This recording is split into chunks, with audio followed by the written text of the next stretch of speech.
Hola, quiero saludar a todas las personas que nos están viendo por este medio. Mi nombre es María Esther Felices Mendoza, juez superior titular de la Corte Superior de Justicia de Lima Sur, presidenta de la primera Sala Penal de Apelaciones de esta Corte. El día de hoy vamos a desarrollar el módulo 2, que corresponde a la estructuración del proceso inmediato. Con relación a la estructura del proceso inmediato, debemos referirnos previamente al nuevo modelo procesal penal que rige nuestro sistema. Estamos frente a un modelo acusatorio de corte adversarial cuya estructura obedece a un proceso común para todos los tipos de delito, pero a la vez también este Código Procesal Penal ha diseñado un modelo de procesos especiales. Dentro de ellos tenemos al proceso inmediato. ¿Cuáles son las características esenciales de este proceso inmediato?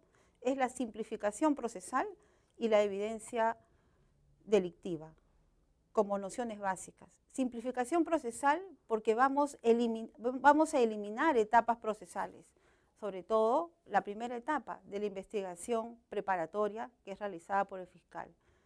En efecto, en la simplificación procesal, la intención es aligerar el sistema probatorio para lograr una justicia célere. Y en la evidencia delictiva, efectivamente necesitamos simplicidad del proceso, la evidencia de las pruebas de cargo y una actividad probatoria reducida. En ese sentido, debemos remitirnos a los presupuestos materiales que conforman el proceso inmediato, los cuales son dos esencialmente. Primero, la evidencia delictiva o prueba evidente, y segundo, la simplicidad.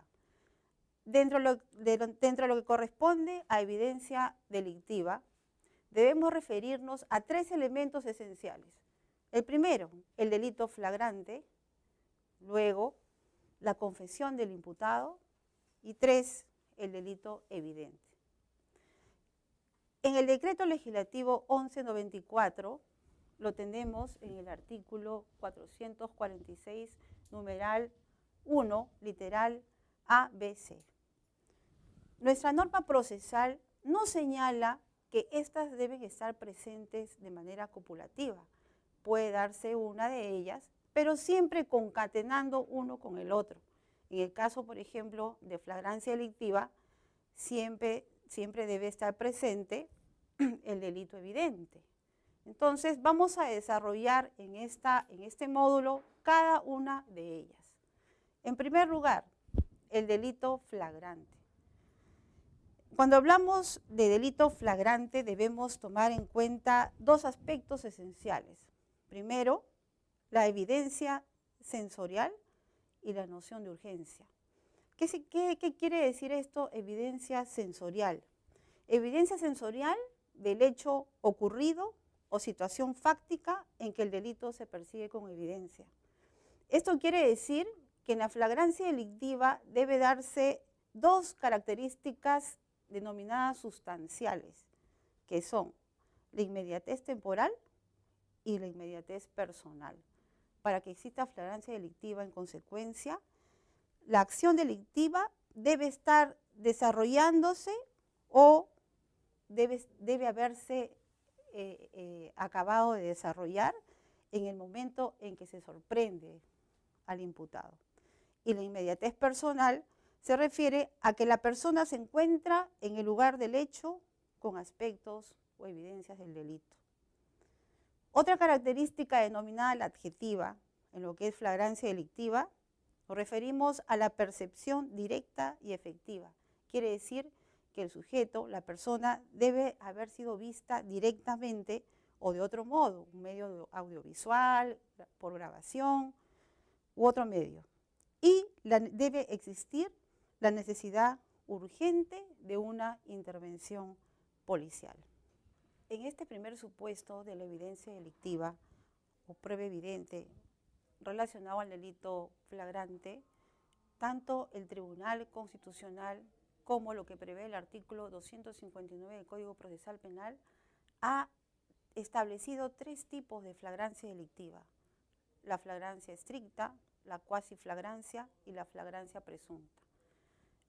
Las tres podrían estar inmersas en las causales de evidencia o de delito flagrante, salvo la última, que hay que analizar caso por caso, porque, como vuelvo a repetir, requiere inmediatez personal y temporal, lo cual no ocurre de manera evidente en la flagrancia presunta. En cuanto a la flagrancia estricta, esta ocurre cuando el sujeto es sorprendido y detenido en el momento de ejecutar el hecho delictivo.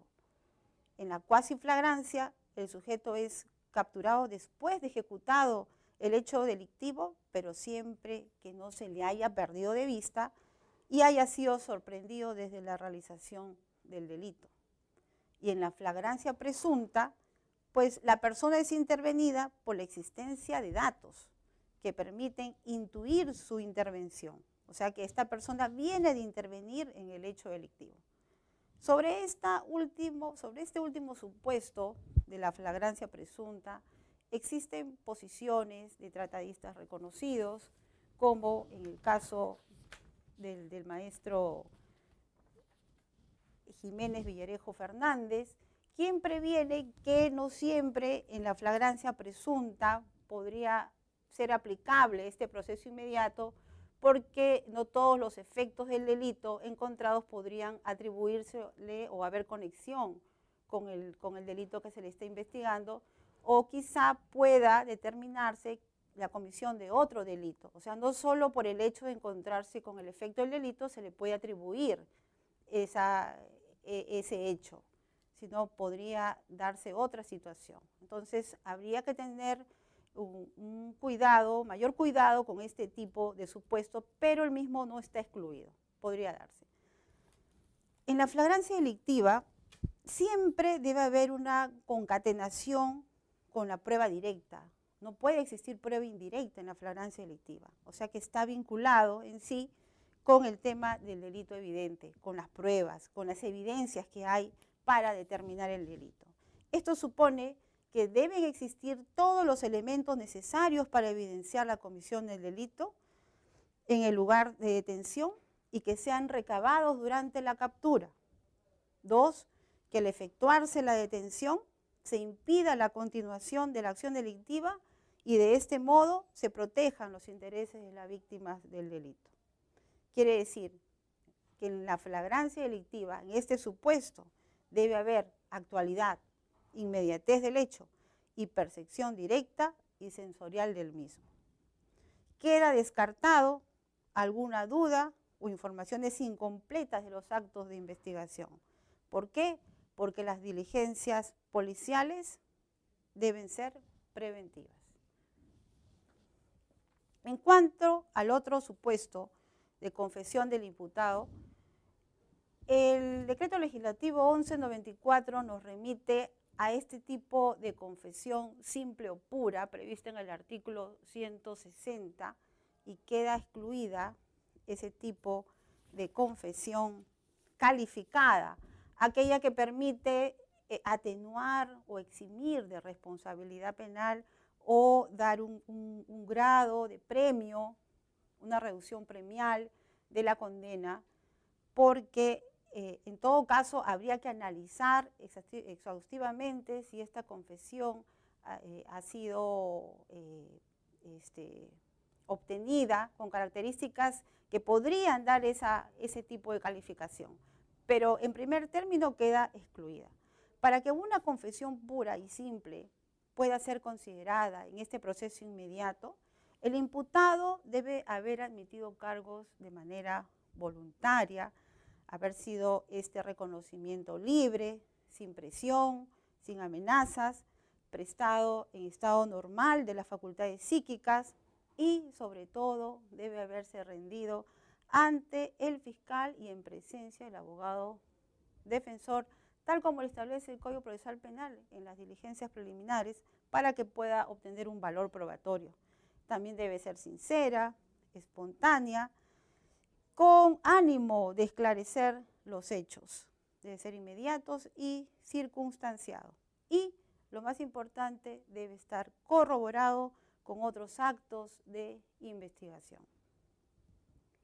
En cuanto al delito evidente, en el delito evidente se refiere a aquellos actos iniciales de investigación que reflejan la realidad del delito y la intervención del imputado, y sobre todo no debe haber ningún ámbito relevante no cubierto por un medio de investigación.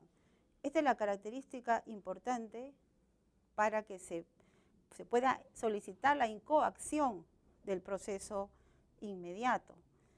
Queda excluida cualquier tipo de complejidad del proceso. Y esto es importante y se remite a la segunda característica del proceso inmediato, que es la simplicidad. La simplicidad en los actos de investigación y contundencia. Cuando el desarrollo del hecho puede ser reconstruido con facilidad y certidumbre desde sus inicios, es posible obviar el mínimo de la investigación preparatoria.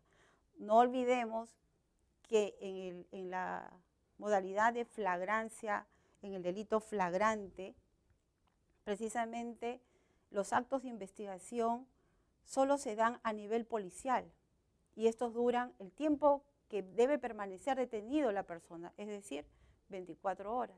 En estas 24 horas debe haberse recabado los elementos de convicción necesarios que determinen la claridad del delito y la relación de ésta con el imputado como autor del mismo. Entonces, para ello se requiere la simplicidad de los actos de investigación y del propio delito. Y una nota importante es la gravedad del hecho. Cuando un hecho es grave y amerita actos de investigación que requieran el esclarecimiento adicional para determinar la contribución o la actuación de otros sujetos, de otras personas que han intervenido en el delito, pues queda excluido la aplicación del proceso inmediato, precisamente por la complejidad tanto en la numerosidad de los imputados, en las actuaciones, diligencias que hay que actuar, en la numerosidad de agraviados. Todo eso hay que tomar en cuenta, y en la gravedad de la pena, en los delitos de secuestro, de robo agravado, de feminicidio. Esos delitos que tienen una pena grave, pues hay que analizar si en verdad existe ese delito evidente, o sea, si hay pruebas contundentes y fehacientes para solicitar la incoacción del proceso inmediato o llevarlo regularmente en una investigación del proceso común. Y en el antiguo Código de Procedimientos Penales, que todavía nos rige en la ciudad de Lima, pues llevarlo a cabo por la investigación ordinaria o común del juez penal.